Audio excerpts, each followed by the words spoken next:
महबूब साथियों, सभई सिंध वासियों, अव्हां खे सभिनी खे मूं पारां सलाम क़बूल बवे। जीए सिंध ऐं जीए लतीफ़। जीअं त अव्हांखे ख़बर हूंदी त सिंध जे हर दौर में सहाफ़त जो अहम किरदारु रहियो आहे।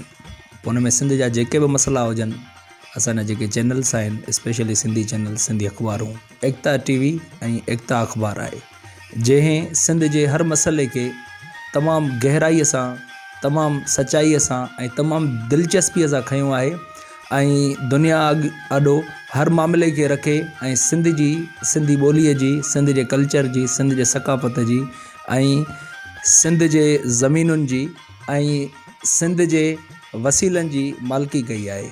ऐं असांखे फ़ख़ुरु आहे त अहिड़ा इदारा, अहिड़ा चैनल्स, अहिड़ियूं अख़बारूं उहे असांजे दोस्तनि पारां, जिन जे अंदरि बहितरीनु हिकिड़ो कमु थी रहियो आहे ऐं जेके तमामु दिलचस्पी सां जेको आहे सो हिननि इदारनि खे हलाए रहिया आहिनि। असांखे उन्हनि दोस्तनि ते फ़ख़ुरु आहे, असांखे हिन चैनल ते फ़ख़ुरु आहे।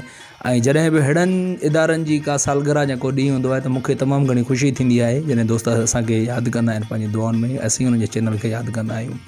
त 27 तारीख़ ते, 27 जनवरीअ ते कराचीअ में भरपूर नमूने सां एकता जी 11वीं सालगिरह मल्हाई पई वञे ऐं सभिनी दोस्तनि खे जेको आहे शिरकत जी दावत आहे ऐं सभई दोस्त हिन प्रोग्राम में शरीक थी करे, दुआऊं ॾेई करे ऐं वधीक जेको आहे सो सघ ॾींदा हिननि चैनलनि खे त जीअं हे वधीक मज़बूती सां कमु करे सघनि।